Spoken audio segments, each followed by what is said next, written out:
पूर्वीच नाटकाचं काम सुरू आहे. पहिल्या सुरू विराज म्हणूनचं काम केलं. कोण कोण होतं त्या नाटकामध्ये? गंगाधर जैन, रामराव पवार, सोनाजी पवार, खंडू मेहतर. स्क्रिप्ट कोणी लिहिलं होतं? म्हणजे तुम्ही नाटक लिहिलं असेल ना? नाही पुस्तकच मिळत होती. त्याची प्रॅक्टिस तुम्ही लोक करायचे कुठं? काही आमच्या घरी करायची, काही तुमच्या मळ्यात करायच्या. कुठं गेलो होतो? झेंड्याजवळ रंगमंच होत, म्हणजे ते पडते आणि मग असं पुढे येऊन उभं राहायचं. तेच म्हणजे ओटी. त्यावेळेला मग लाईट नव्हती तर मग बत्ती होती. ते सोंग करीत मशीनवर. आम्ही 16 वर्ष नाटक केली. पंताची सून, राजा हरिश्चंद्र, पुन्हा गोकुळचा चोर. आम्ही खूप काही केलं नाटकात. आपले गोकुळ आल्यामुळं मग ते 48ला मग आपलं स्वातंत्र्य झालं. 10-12 जण गाडी आलते. ते पाहत उतरले, ते आपल्याला पाहत होते, पण आपल्याला तिथे न्यायनिवाडा पाटील कोण होता? पाटील, अण्णा पाटील म्हणून अण्णा पाटील आणि माली पाटील होते, केशव पाटील. आम्ही देवाड्यात शेकायला जातो. एक आबा मास्तर म्हणून ते पाव की सव्वा किती काय? 1 पाव, 2 पाव, अर्धा, 3 पाव, निमकी म्हणजे 8 आणे, 4 रुपयाचे. बाबा तुमचं लग्न कधी झालं होतं? ते सांगता येत खरं किती वर्षाचं असं ना आपण. बाबा तमाशा हा जो ओरड होता आपल्याकडे खूपच म्हणजे नाही का असं गलिच्छ मानला जातो. हा गलिच्छ नाही. ते नाच बाई नाचायची, आम्ही गाणे म्हणायचे. ही चित्रपट सृष्टी सुद्धा निर्माण झाली होती पुढे. तुम्हाला असं कधी वाटलं नाही का आपण मुंबईला जायचं, हिरो बनायचं? इतकं काहीच माहिती नव्हतं. सिनेमा पाहिले पण आवाज जालन्याला जाऊन पाहायचे. ते टाक्याच पिक्चरच्या टाक्या होत्या. किती किती असायचं पिक्चरचे? बस 4 आणे, गंगाधर, मी. आणि गेले कसे होते बाबा तुम्ही म्हणजे जालन्यापर्यंत? बैलगाड्यानं. आपला व्यवहार तिकडे जालन्याला. कापसाचा, माळव्याचा. काय होतं? कुठली देवी अगोदर होती तुम्ही बोलले होते? म्हणजे दी आई म्हणून म्हणते. म्हणजे आपल्याला दी निघत होत्या. काही मरत होते लोक, रोगच होता. म्हणजे लहान लहान बालक म्हणजे पुरवले होते, एवढे लोक मेले होते गावामध्ये. गवर निघत असं फणसे ताप या जाई. आता 50-50 काही 100-200 असे लेकरं मेले. केले होते एवढे दवाखाने नव्हते बहुता.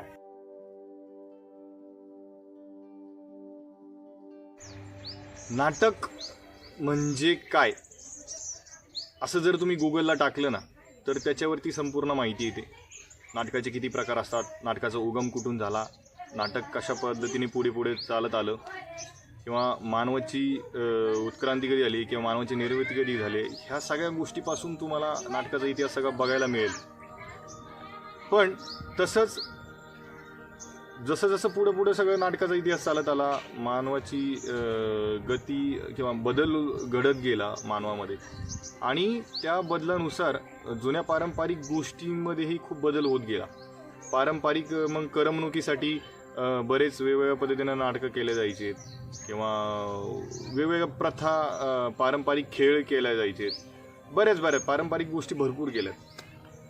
आयुष्यामध्ये प्रत्येकजण शाळा, कॉलेज, कोणी गणपतीमध्ये, गणेशोत्सवात वगैरे इकडे तिकडे नाटक वगैरे करत असतो. प्रत्येक जणाला इंटरेस्ट असतो, कोणी गॅदरिंगमध्ये इकडे तिकडे करत असतात. पण जुने जे नाटककार, गावातली मंडळी असायची, पारंपरिक नाटककार, कोणी म्हणजे अगदीच त्याला काय म्हणू आपण, वगनाट्य वगैरे हे जे प्रकार होते, बतावण्या, वगनाट्य, जागरण, गोंधळ वगैरे, ह्या सगळ्या गोष्टी जुन्या पारंपरिक पद्धतीने चालत आलेल्या आहे. आणि वेगवेगळ्या भागात वेगवेगळ्या पारंपरिक पद्धती आहेत. जसं आपण बारामती बघतो, गजी ढोल नावाचा एक प्रकार आहे बारामती साईडला.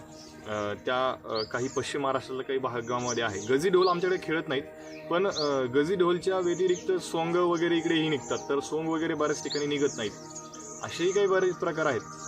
ज्यावेळेला भारत देश स्वातंत्र्य झाल्यानंतर जवळपास ते 14-15 वर्षाचे असतील तेव्हा त्यावेळेला भारत देश स्वातंत्र्य झाला, आणि त्यावेळेला त्यांनी निजामांनाही त्यांनी जवळून बघितलं.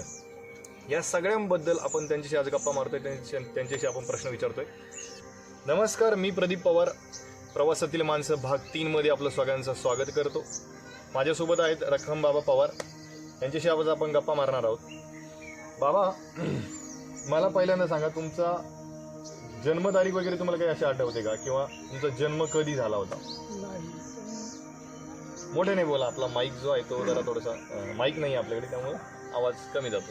माझा जन्म 1936 मध्ये झालेला आहे. अच्छा बाबा, तुम्ही जे म्हणाले होते की नाटक आम्ही करायचो वगैरे आपली सोंगाच्या वेळेला बरेच म्हणजे मी लहानपणापासून आजोबांना बघत आलोय जे अखंड हरिनाम सप्ताह वगैरे माझ्या गावात म्हणजे आमच्याच गावामध्ये माझ्या शेजारी मंदिरात भरायची. तर त्यावेळेला बाबा आजोबा आम्ही सगळे सोबतच असायचो. बाबा चांगले मित्र पण आहे आणि आजोबा पण आहेत, तेही पवार आहेत.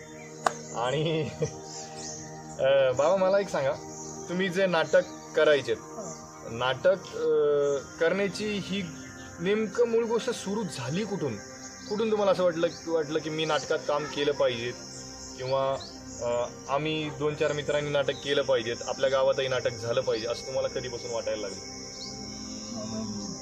थोडं मोठं आहे. आमचं पूर्वीचं आपल्या गावात पूर्वीचंच नाटकाचं काम सुरू आहे. कोण करायचं तुमच्या पूर्वी? भाऊसाहेब पाटील म्हणजे केशवराव पाटलाचे वडील. केशवराव पाटील दादा यांचे जे वडील होते ते नाटक भाऊसाहेब पाटील हे नाटक करायचे आधी. हे आमच्या गावातले जुने नाटककार. त्यांच्यानंतर हे तुम्ही सुरू केलं समजा. अच्छा, तुम्ही काय पात्र करण्यापेक्षा म्हणण्यापेक्षा तुम्ही काय नाटक केले? म्हणजे आता तुम्ही म्हणायचे की आम्ही जागरण गोंधळ करायचो किंवा वगनाट्य करायचो किंवा अजून बरंच तुमच्या तुम्ही सांगा काय केलं? मी पहिल्या वीर म्हणूनचं काम केलं. वीर म्हणून त्या नाटकाचं नाव काय होतं? वीर म्हणूनच होतं. एका नाटकाचं नाव होतं वीर अभिमन्यू, जे महाभारतावरती आधारित होतं आणि त्याच्यामध्ये बाबांनी मुख्य भूमिका केली होती. बाबा ती किती वर्षी केली होती? जेव्हापासून लहानपणीच होतो मी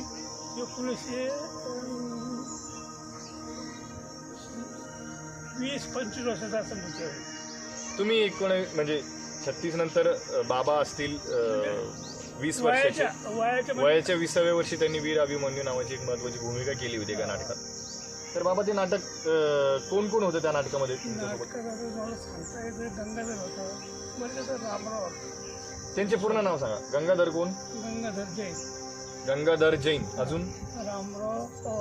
रामराव पवार. अजून? सोनाजी पवार माझे आजोबा, चुलत आजोबा. हा. खंडू मेहतर. ओके. अजून? म्हणजे त्यांना अजून आठवत नाहीये. बरेच जण कलावंत त्या नाटकात होते. बाबा याची प्रॅक्टिस किंवा स्क्रिप्ट कोणी लिहिलं होतं? म्हणजे तुम्ही नाटक लिहिलं असेल ना? नाही, पुस्तकच मिळत होती. नाटकाची पुस्तकच मिळायची. वीर अभिमन्यू नावाचं एक पुस्तक. आणि कुठून आणलं होतं तुम्ही? म्हणजे औरंगाबादहून किंवा मेडिकल आज सध्या बी मिळत होते. अजून पण मिळतात. औरंगाबादवरून त्यांनी उपलब्ध केलं होतं. म्हणजे थोडक्यात आता छत्रपती संभाजीनगरवरून त्यांनी उपलब्ध केलं होतं नाटकाचं पुस्तक. बाबा हा प्रयोग म्हणजे भारत स्वातंत्र्य झाल्यानंतरची ही गोष्ट आहे की त्याच्या आधीची? म्हणजे मला वाटतं 36 म्हणजे 36 आणि पुढचे 20 म्हणजे स्वातंत्र्यानंतरची गोष्ट आहे ना? नाही बाबा, 36ला तुमचा जन्म झालाय आणि भारत स्वातंत्र्य आपला 47ला झालाय. म्हणजे त्याच्याही पुढे 10 वर्ष म्हणजे 57, 58, 59, हा प्रयोग असा 1960 मध्ये हा प्रयोग झाला असावा नाटकाचा. तर बाबा याची प्रॅक्टिस तुम्ही लोक करायची पुढं असं मला प्रश्न आहे. म्हणजे एखाद्याच्या घरी किंवा कुठं केली ती? काय आठवतं जागा? हा, कुठं? काही आमच्या घरी करायची, काही तुमच्या मळ्यात करायच्या. आमच्या शेतामध्ये पण प्रॅक्टिस करायची इथून 4 किलोमीटर दूर. हा, आमच्या घरी सुद्धा म्हणजे आमची वस्ती मोठी तिथे करायचं. मोठ्याने बोला. थोडस मोठ्याने बोला, हरकत नाही. तुमच्या वस्ती कुठे होती तुमची? गावात वस्ती. गावामध्ये एक वस्ती होती. त्या वस्तीमध्ये पण ते प्रॅक्टिस करायची, कधी शेतात करायची. जिथे जागा मिळेल तिथे ते प्रॅक्टिस करायची. बाबा या नाटकाचा पहिला प्रयोग म्हणजे पहिल्यांदा हे नाटक सादर कुठे झालं?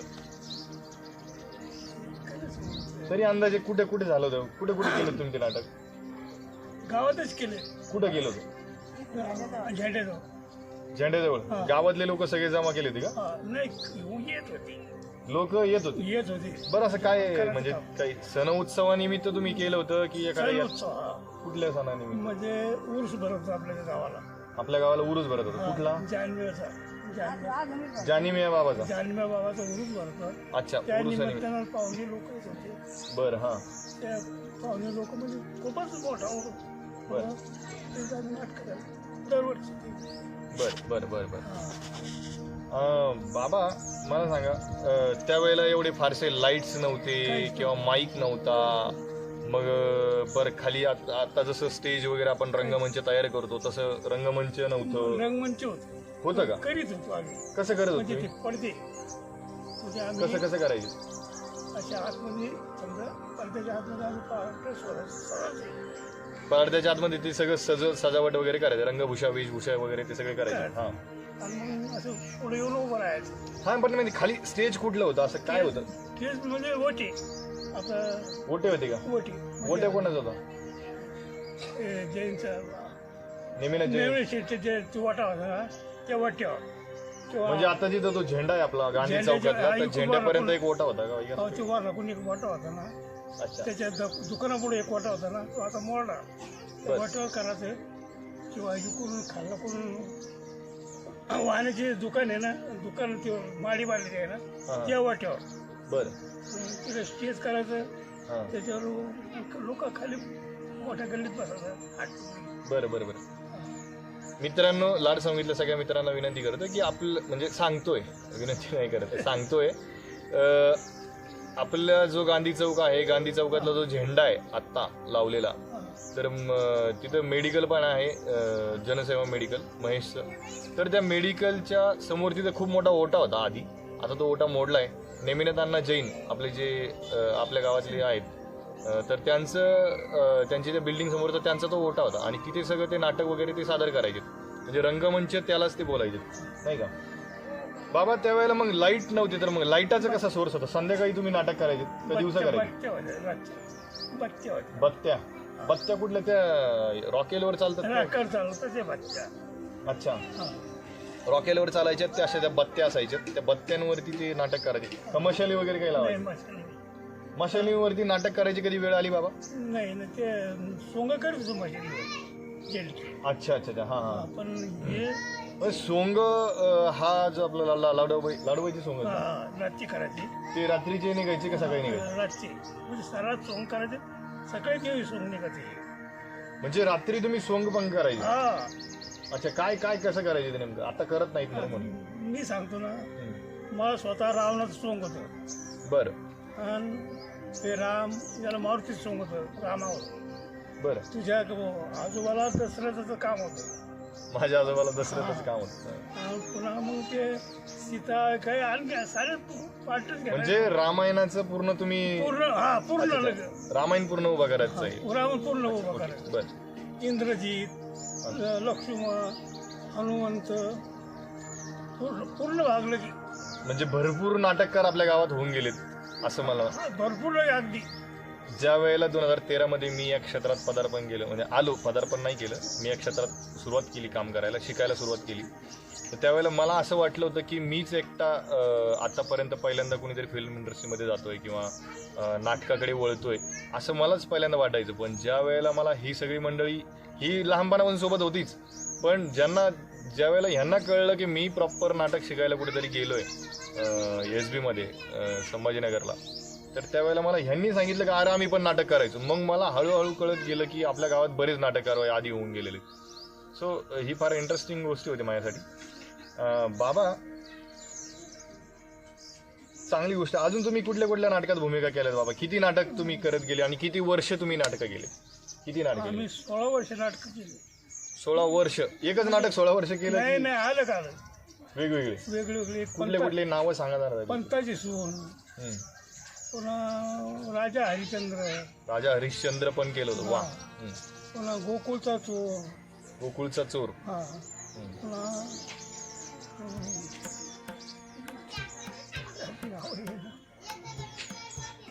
थोडं मोठ्याने. ठीक आहे, त्यांना आठवत नाहीये फारसं. बट बाबा, परंतु बाबा मला एक सांगा,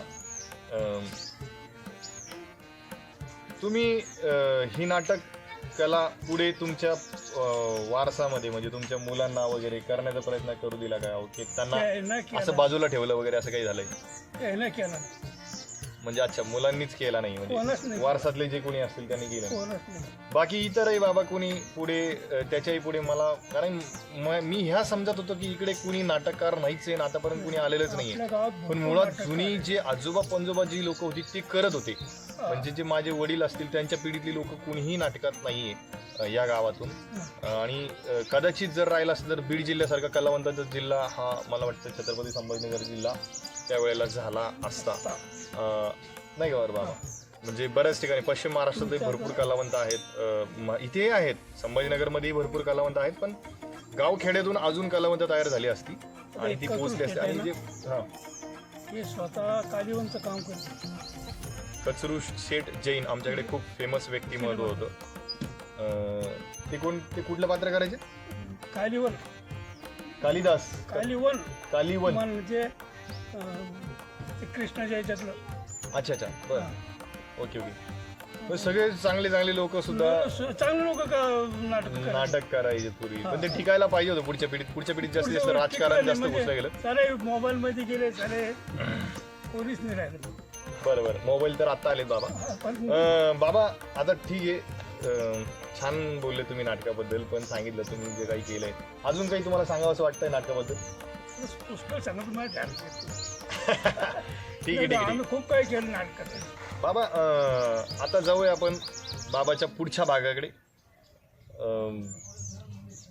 बाबा मला सांगा, तुम्ही म्हणता की 1947ला आपला, म्हणजे सगळ्यांनाच माहिती आहे, भारत देश आपला 1947ला स्वातंत्र्य झाला. पण ज्या वेळेला मी त्यांच्या व्हिडिओ सुरू करण्याआधी मी त्यांच्याशी चर्चा करत होतो, त्यावेळेला ते असं म्हणायचे की नाही 48लाच भारत स्वतंत्र झाला. थोडक्यात कारण असं होतं की मराठवाड्यामध्ये निजामांचं राज्य होतं आणि निजाम त्यातल्या त्यात लाडसावंगीमध्ये खूप जास्त होते.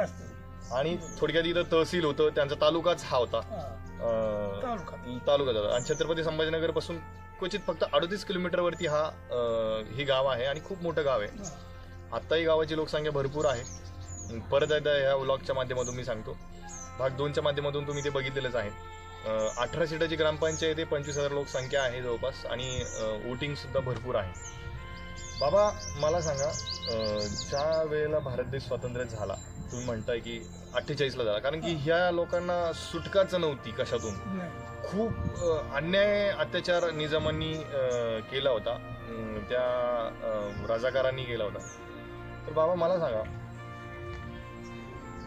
काय आठवतं तुम्हाला त्या काळात नेमकं काय काय घडलं होतं? तुम्ही जे म्हणले की कालच्या भागामध्ये, प्रवासातील माणसं भाग 2 मध्ये रामचंद्र पडोळ बाबांनी आपल्याला गोरख्यांबद्दल सांगितलं नाही, आणि ते मलाही माहीत नसल्यामुळे मी त्यांना प्रश्न केला नाही. पण बाबा तुम्हालाही सांगतो, मी तुम्हाला विचारतो परत. आपल्या चर्चेत आधी आलं की गोरखी जी लोक होते ती लोक आपल्या मदतीला आले होते. ही लोक नेमकं आली कुठून होती आणि त्यांनी काय केलं होतं, ह्याबद्दल जरा थोडंसं सांगा. आणि तुम्हाला काय काय आठवतं? म्हणजे भारत स्वतंत्र झाला 1947ला, पण 48 पर्यंत 1-1.5 वर्ष जवळपास त्या लोकांनी खूप आपल्यावर अत्याचार केले. तर काय गावात नेमकं परिस्थिती होती, तुम्ही कुठे राहत होता, तुमचं काय चाललं होतं, आणि त्यावेळेला तुम्ही काय करत होता? गावात त्या लोकांना किती लोक राहायची? गावात सारे लोक गावात राहायचे, पण रानाला पळून जायचे. म्हणजे रानात सुद्धा पळून जायची लोक, शेतांमध्ये. ते लोक अत्याचार करायचे आपल्यावर. ती लोक कुठून आली होती आपल्याकडे? गावातली लोक, गावातले मुसलमान लोक. गावातली मुसलमान लोक करायचे की निजाम लोक करायचे? निजाम म्हणजे त्याचं राज्य होतं, निजामांचं राज्य होतं. निजामाचं राज्य होतं त्यामुळे. आणि ते आपले गोखरू आल्यामुळं मग ते 48ला मग आपलं स्वातंत्र्य झालं. अच्छा, तर गोरखी लोकांनी आपल्याला मदत केली. हा. किती लोकांचं सैन्य आलं होतं गोरखी लोकांना? 10-12 रणगाडी आलते. रणगाडी समजत? रणगाडी तेव्हा. हा, बरं. हा, तर ते पांदीत उतरले. कुठे होती पांदी ती? मोडवर चौक दिसतो. हा, चौक, महात्मा फुले चौक. तिथं पांदी होती का? तिथं पांदी, सय्यदपूरवरून येणारी पांदी. जुनी पांदी. सय्यदपूर रोड जो आहे तो पूर्वी एक पांदी होती थोडक्यात, आणि महात्मा फुले चौकातून ती पांदीच होती. आणि आता जिथे आम्ही पवार माळ्यामध्ये बसलेलो आहे, सुदाम नाना यांच्या, आपले जे सरपंच आहेत, माजी सरपंच, त्यांच्या शेतामध्ये आम्ही बसलेलो आहोत, आणि बाबांचं घर सुद्धा तिथेच आहे. तर इथे सुद्धा पूर्ण बाबळी होते ना बाबा? बाबळी वगैरे सगळं होतं. आणि सय्यदपूरवरून येणारी एक पांदी होती ना बाबा, त्या साईडने सोमठाणा वगैरे तिकडनं येणारी. तर तो रोड नव्हता इकडे, रोडचा तर प्रश्न काही नव्हताच त्या काळात. सगळ्या पांद्या वगैरे होत्या. आणि ह्या पांदीने ते आले होते का गोरखी? रणगाडे वगैरे बरेच गोरखी लोक इकडनं आले होते. किती लोकसंख्या असेल बाबा ती? जवळजवळ 30-40 लोक असतील. बरेच रणगाडी होती. 30-40 लोक जास्त असतील ना? जास्त असतील, पण सांगता नाही मला. अच्छा अच्छा. रणगाडी बाबा म्हणजे ती कशी होती, तुम्ही बघितली? ते आपल्या काळ्या मोटरावानी होती समजा. त्याला आपण ते आपल्याला पाहत होते. पण आपल्याला ते दिसत नव्हते. ते रणगाड्यात बसून यायचे, हा. ते आपल्याला बघायचे पण आपल्याला ते दिसत नव्हते. म्हणजे जसं आपण आत्ताच्या आर्मीचे ते ट्रँक वगैरे बघतो नाही का, तशाच पद्धतीचं ते असणार आहे. काय काय बाबा अजून आठवतं, काय काय झालं होतं? तर तुमच्या समोर एखाद्या कोणाला अत्याचार झाला होता का? काय काय गोष्टी अजून घडल्या होत्या? तुम्हाला काय इतिहास माहिती अजून त्याबद्दल? ते ना इथे एक शेर होता बाहेर घराच्या पहिले. हां, एवढा शेर म्हणजे काय? शेर म्हणजे झाड. झाड, शेराचं झाड झाड. माहित नाही का तुला शहरात झाड? नाही आईजी, शेराचं झाड मला माहित नाही. शेराचं झाड म्हणजे काय? आपल्या कोपऱ्यात, आपल्या पाण्यात. शेर म्हणजे काय? झाडच असते एक शेराचं झाड. अच्छा, शहराचं झाड. आपण आता गुगलला वगैरे सर्च करू, तुम्ही करा. ते असं ठोकरानं मोडलं, जागाच नव्हती जायला इकडे तिकडे. तिकडून वाट केली, ते पाण्याला. तर तिकडून तिकडे निघले आणि त्या मळ्यात निघले. हा. तिकडून साऱ्या गावाला याडा द्यायला. बरं, म्हणजे सैन्य जवळपास बरंच असावं, गावाला वेढा दिला म्हणजे भरपूर इकडून असावं. त्याला इकडून निघाला, काही इकडून गेले हम्म. आणि मग मुसलमान लोकं टाकले. म्हणजे इथले जे काही स्थानिकचे जे काही कट्टर मुस्लिम धर्मीय लोक होते आणि जे निजाम तिकडनं यायचेत हैदराबादमधून, त्या लोकांना हे इथले लाईन कोऑर्डिनेटर थोडक्यात होते. म्हणजे थोडक्यात इथून त्यांना सपोर्ट करायचे. त्यात बरीच नावं कालच्या भागामध्ये आपण बघितलेली. तर म्हणजे बुरान खा असेल, त्याचा मुलगा पाशा असेल, किंवा हरुण खा हा तर इन्स्पेक्टर होता ना काहीतरी. ते कालच्या भागामध्ये रामचंद्र पडुळे यांनी सांगितलेले. त्यांना सुद्धा पकडलं होतं रामचंद्र पडुळे बाबा. रामचंद्र पडुळे तुम्ही ओळखता ना? अरे बाबा, सोबती सोबतीच होते तुम्ही. बाबा अजून काय आठवतं तुम्हाला निजामाच्या काळात काय काय झालं होतं, काय काय गोष्टी घडल्या? असं इतकं आठवतो बाबा. तुम्ही बाबा तुम्ही म्हणाले होते की इथं शिक्षण, बाबा मग शिक्षण कसं असायचं? तुम्ही भारत स्वतंत्र होण्यापूर्वी जर मग आता तुम्ही लहानपणापासून शाळेत कसे गेलेत बाबा? इथं शाळा होती का? गाव कसं होतं इथं? सगळं म्हणजे राजकारण असेल किंवा पाणी प्रश्न असेल ते कोण बघायचं, काय करायचं? न्यायनिवाडा पाटील कोण होता? पाटील, अण्णा पाटील म्हणून अण्णा पाटील होते. गावचा न्यायनिवाडा बघायचा. हा, पोलीस पाटील. बरं, हां. आणि माली पाटील होते, केशव पाटील. बरं, हां. ते निवडा करायचे. कोण कोण कोण? अण्णा पाटील, अण्णा पाटील, अजून? आणि केशव पाटील हे माली पाटील. बरं, हां. आणि अण्णा पाटील हे पोलीस पाटील. बरं, हे गावाचा न्याय करायला. न्यायनिवाडा करायचं भारत स्वतंत्र होण्यापूर्वी, अगोदरच. हां, तेच नाही अगोदर. हां. तर बाबा मग तुमचं शिक्षण वगैरे कुठं व्हायचं? ह्या सगळे लोक शिकायला कुठे जायचे? आम्ही देवाला शिकायला जातो. आपला देववाडा, देवाला तिथे गाव तिथे जुनं विठ्ठल रुक्मिणीचं एक मंदिर आहे आमच्या गावामध्ये, आणि त्याला देववाडा असं पूर्वीपासून म्हणत आले. खूप जुनं ते मंदिर आहे. तर बाबा तिथं कोण शिकवायचं तुम्हाला? एक आबा मास्तर म्हणून ते होते. आबा मास्तर, हां. ते शिकवायचे. अच्छा बाबा, तुम्ही घरी मला थोड्या वेळ व्हिडिओ सुरू करण्याआधी तुम्हाला म्हणालेत की ते पावकी सव्वाकी काहीतरी ते चाराण्याच्या भाषेत, म्हणजे ज्यावेळेला चाराण्याला खूप महत्व होतं आणि बाबा ज्यावेळेला रेल्वेत लागले त्यावेळेला बाबाला 118 रुपये पेमेंट होतं असं आजोबांनी सांगितलंय. जसं अभ्यासाला असं आता जसं आपल्या 30 पर्यंतच पाढे सगळ्यांचे पाठ असतात जवळपास. 30च्या पुढे आपल्याला 31चा पाठ आणि 41-50चा पाठ आपल्याला पाठ नसतो. बाबा ते तुम्ही जे चाराण्याचा पाठ आहे एकदा म्हणून दाखवा ना. एक पाव बेबा अर्धा, मोठ्याने. एक पाव बेबा अर्धा, 3 पाव 4 पाव 1, 5 पाव सव्वा, स्लो म्हणा. 6 पाव दीड, 7 पाव 9, 8 पाव 2, 9 पाव सव्वा 2, 10 पाव 2.5. समजलं तुम्हाला? चक्रायचे काम आहेत म्हणजे आपल्याला खरंच हे माहिती नाही. बाबा ते अजून पावकी खिवकी त्याचं काहीतरी होतं ना ते, तुम्ही काय म्हणता? पुन्हा निमकी. हा, निमकी काय? ही निमकी काय? निमकी म्हणजे 8 आणे रुपयाचे. अच्छा, म्हणजे 8 आण्याचा पाडा. हा बाबा, 8 आण्याचा पाडा, 50 पैशाचा पाडा. एक निम बेबा. स्लो आणि मोठ्याने म्हणा. एक निम एक, बे निम 2, बे निम 1, 3 जाऊ दे आपण. पावकी निमकी सव्वाची, 1 सव्वा, बे सव्वा 2.5, 3 सव्वा पावणे 4, 4 सव्वा 5, 5 सव्वा सव्वा 6, 6 सव्वा 6.5, 7 सव्वा पावणे 7, 8 सव्वा 9 सव्वा 10 सव्वा 7.5, म्हणजे 7.5 लोक समजा. 7.5 रुपयापर्यंतचा पाडा आहे. 10 रुपयाचा आपण पटकन चहा घेतो होता, त्यामुळे 4 आण्याचा व्हॅल्यू आणि 50 पैशाचा आणि 1 रुपयाचा व्हॅल्यू अजिबात आपल्याला नाहीये. नाही, काहीच माहिती नाही तुम्हाला. आणि आपण 2 रुपयापासून पाडा म्हणतो. 1-2 पण येतात आपल्याला. 1 पासून तर 30 पर्यंत शक्यतो सगळ्यांचे पाडे पाठ असतात. पण हे एकदम मायनर मध्ये आपण आता हे पाडे 2 ऐकलेत आपण.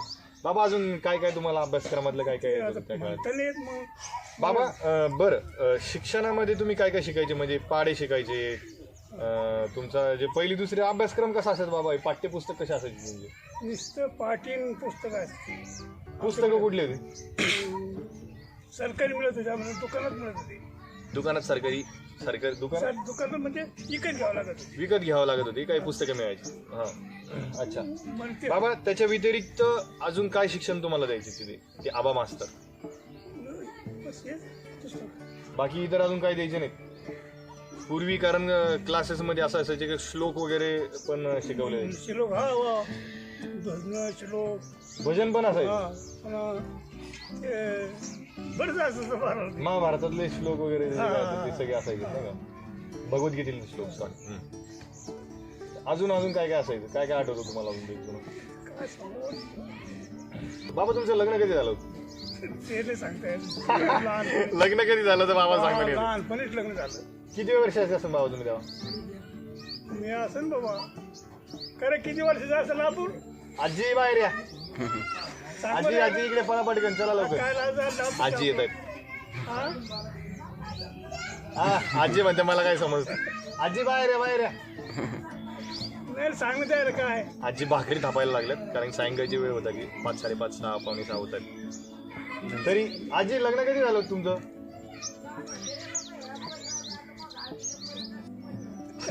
अरे बापरे म्हणजे खूपच लहान होती आजी बाबा 5-6 वर्षाचे असताना नाही नाही, 7-8. ती 10-1 वर्षाची असेल. मी 10-11 वर्षाचे 15-20 असताना बाबाचं लग्न 15-20 झालं वर्षाचं. आजोबांचं लग्न झालं हा. बाबा किती मुलं आहेत तुम्हाला मला 2 मुलं आहे. मुली मुली 3 आहे. अच्छा मुलं पाहिले तो माहिती नाही मला सगळ्यांना मी ओळखतो पण ब्लॉगच्या माध्यमातून मी परत एकदा प्रश्न केला तुम्हाला बाकी काही नाही बाबा अजून काही सांगायचं तुम्हाला व्हिडिओ सुरू आहे आपला मला काय विषय जुन्या गोष्टी जुने का ते नाटकाचे सांगितले का तुम्हाला जागरण गोंधळ पण करायचे तुम्ही तमाशा तमाशा म्हणतो. तमाशा म्हणून तुम्ही तमाशा तमाशा मिळत बाबा तमाशा हा जो ओरड होता आपल्याकडे खूपच म्हणजे नाही का असं गलिच्छ मानला जातो हा गलिच्छ नाही ते. हं?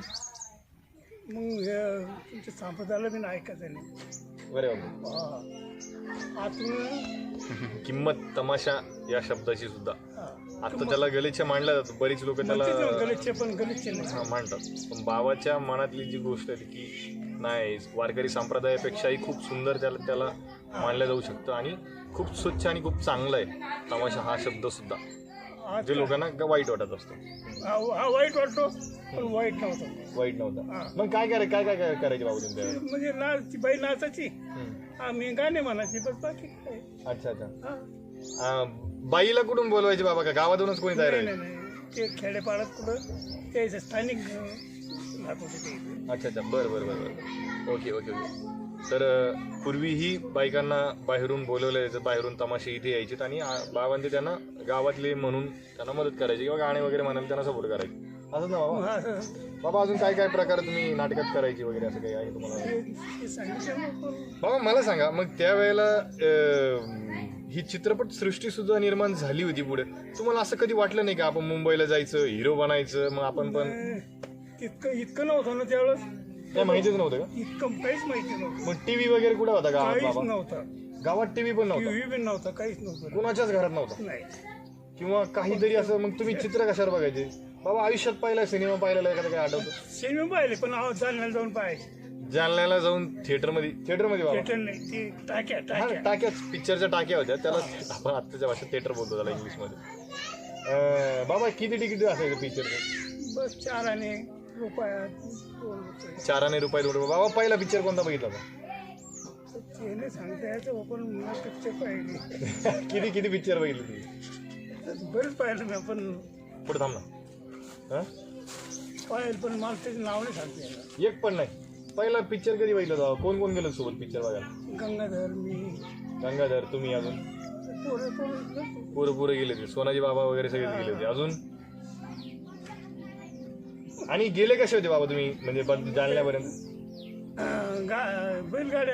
बैलगाड्याने गेले होते तरी बाबा किती वर्षाचे असताल तुम्ही अंदाजे तरी 20 वर्षाच्या आतच 20 वर्ष म्हणजे 58-57 ला 60 ला तुम्ही सिनेमा पाहिला होता नाही का? नाही, वया हा ना 36 पासून पुढे जर गेलं तर आपण 36 म्हणजे 46-10 आणि 46 पासून पुढे गेलं 56-10 20 वर्ष आणि तिथून पुढे 58 वगैरे आपण 1958 1957 असे बघू म्हणजे 10-12 वर्षाचे तुम्ही होते सॉरी 20-22 वर्षाचे त्यावेळेला 20-22 वर्षाचे बैलगाडी घेऊन गेले होते जालन्याला म्हणजे जालना इथून जवळपास 50-55 किलोमीटर आहे इतकं नसतं. 40 आपला व्यवहार तिकडे जालन्याला जालन्यात सगळा व्यवहार आपलं कापसाचा बरं. माळव्याचा अच्छा भुसार मालाचा बाबा इथे बाजारपेठ आपल्या गावामध्ये कधीपासून भरायला लागली काही माहिती नाही हे बी करू शकत नाही. काही आपला हा जो बुधवारचा बाजार भरतो तो कधीपासून भरायला पाहिलं लागला? ना हा आता एक 10-25 वर्षांनी भरवायला पण पहिला सोमवारचा बाजार होता आपल्या इथे. सोमवारचा बाजार आपल्या इथे होता आधी नवीन तरुण मुलांना सांगतोय हा. मग बुधवार ते कोणता देव निघला होता म्हणून त्यावेळेस मग हे कुठला देव आला होता आपल्याला या गावाला निघला होता मग काय होतं का मग ते काय कोणत्या गावाला निघला होता रे ते देव कोणत्या गावाला निघला होता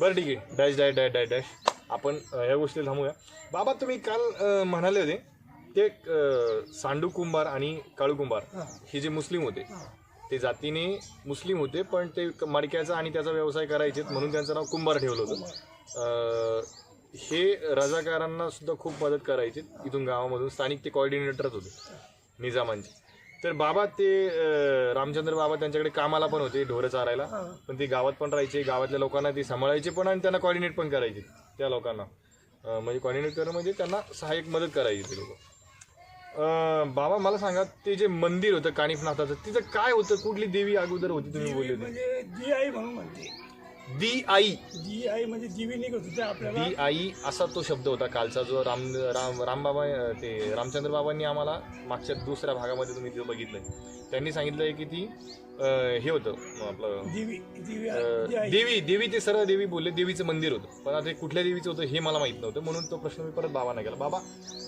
कुठल्या देवीचं मंदिर होतं म्हटलं ते दी आई म्हणत होतो दी आई नावाची कुठली तरी एक आणि बाबा काय म्हणजे ती फेमस खूप होती असंही ऐकलं फेमस म्हणजे आपल्याला दी निघत होत्या म्हणजे काय दी निघत होते म्हणजे काय निघत होतं म्हणजे ते लईच आगीचं माहेर घर होतं आगीचं माहेर घर म्हणजे आपल्याला काही काही मरत होते लोक मरत होते म्हणजे बाबा म्हणजे ती उष्णता नाही होते काय म्हणजे काय असं काय रोग वगैरे आला होता कोरोना सारखा रोगच होता गावावरती रोग आला होता नाही साऱ्या पुढे महाराष्ट्रात होतं बाबांशी चर्चा करताना माझ्या आईने सुद्धा बाबा घरी आले होते थोड्यावर आईने सुद्धा मला सांगितलं का दी आई नावाची देवी होती आणि अंगावरती मग कांजण्या निघायच्या आगपाईन यायची आगपाईन नावाचं पण काहीतरी होतं ना गवर होता असे वेगवेगळे जे पूर्वी रोग निघायचे ना ते आत्ता सारखे त्यांच्यावरती काही लसी वगैरे हे काही सगळं निघालेलं नव्हतं आता मग इंजेक्शन सगळं झालंय म्हणजे काय ते लसी आल्यानंतर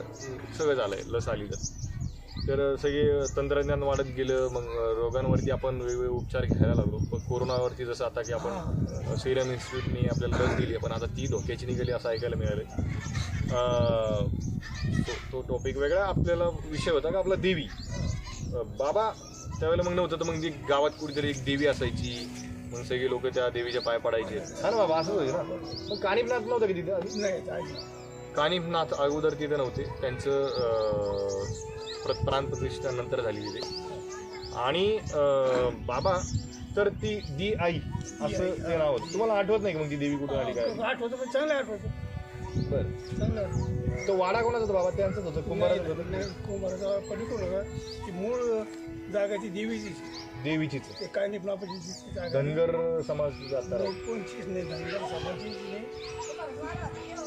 हा पण देवीचे कुंभार म्हणजे सांडू कुंभार ते मुस्लिम होते पण मडके वगैरे बनवायचे म्हणून त्यांचं नाव कुंभार होतं कुंभाराचा वाडा म्हणजे ते त्यांचं देवीबद्दल सांगणार काय जायचं घ्यायला आजी या आजी या या या या या कांद्या निघत होते पहिले ना आता मला तर लगा जी काढून घेऊन त्याने असं काढत होते जी दंडावर मग निघायचे नाही तर मला काढून निघले म्हणजे कसं आईजी असं काढून घेत होते डॉक्टर निघा नाही मग तरी मला 4 काढून पण निघल्या त्याच असं आई ते काय काढत होतं, काय काढत काय होतं म्हणजे नेमकं? हे सरकारी दवाखान्यात जाते ती काढली. मशीन फिरवायचे का ते? आम्ही सांगते बऱ्याच लोकांच्या अंगावरती ना असे मोठे मोठे चट्टे आहेत, जसे पोलिओ डोस असतात ना. आणि मग आता पोलिओ डोस म्हणजे इंजेक्शन द्यायचे तुम्हाला काही का? नाही. इंजेक्शन देत होते का? असं गोष्टी फिरते 4 वर्षाचा फायदा. मशीन होतं काय असं फिरवायचं गोंधळावरती? मशीन होतं काहीतरी इंजेक्शन सारखं, ते टाकायचं आणि फिरवायचं, ते काहीतरी लस वगैरे त्यातून देत असणार आहे. लसच निर्माण झालेली असावी त्या काळात. आणि आपण आत्ताच्या भाषेत त्याला लसच बोला. आणि ती लस दिल्यानंतर मग ती कुठेतरी ते सगळं त्याच्यावरती पुढे परिणामकारक. बाबा तुम्ही एक शब्द वापरला तर परिणाम म्हणजे काय म्हणतात त्याला, उपाय निघाला बुवा त्यावरती. बाबा मला एक सांगा, तुम्ही म्हटले होते की हागणदारीमध्ये जे पाठीमागे जी होती पूर्वी बाथरूम वगैरे काही नव्हते, ते लोक ज्यावेळेला बाहेर लेडीज शौचालयाला जायच्या तर तिकडे सगळे म्हणजे लहान लहान बालकं म्हणजे पुरवले होते, एवढे लोक मेले होते गावामध्ये. बाबा हे कधी झालं होतं? ते सांग बरं. आता हे आपला आजी पुढे इथे येत आहे, आजी दे बाबा थोडस अलीकडे येतो. झालं का त्याच्या बरोबर ते लय पुढे पुढे पुढे आजी आजी आजी 1 मिनिट थांबा, आजी 1 मिनिट थांबा. जा जा पटकन. मला तर काही वय सांगता येते नाही, पण रमेशच्या आधीची 12 महिन्यानं आजी काय झालं होतं नेमकं त्या दिवशी? त्याला गवर निघत होती. काय झालं होतं? गवर निघत होती असं फणसे ताप या जाई हा आणि साऱ्या अंगावर असे फळ निघत होते बारीक. हा आणि मग त्याची लय आग होत होती पोटात. अच्छा. त्यावेळेला किती लोक आपल्या गावात मेले होते? आता 5-50 काही 100-200 असे लेकरं मेले तेव्हा. अरे बापरे. असं उपाययोजना वगैरे कोणी केलंच नव्हत्या का? नाही, केले होते, एवढे दवाखाने नव्हते बहुता. दवाखाने वगैरे काही नव्हतं? कुणाचे दवाखाने होते त्यावेळेला गावात इथं होतं? नसतं ते पवारचं होतं काय छोटं मोठं. कुठलं कोणाचं? हे पंढरनाथ पवार. पंढरनाथ पवारचं होतं का? टाकेलं होतं तिथं लाडबाई देवळातच होतं. लाडूबाईच्या देवळामध्ये का? 1000 फीट खोली होती, इकडे तोंड करून सगळी तर तिथं होतं. आणि डॉक्टर कोण होते नेमकं? पंढरनाथ बाबा. पंढरनाथ बाबाच लस द्यायचे का? तेच गोळ्या औषध द्यायचे का? हा, होते पण ना. चांगलं होतं, त्यांनी सेवा केली होती त्या काळाला, हिंमत तरी केली त्यांनी, गेले.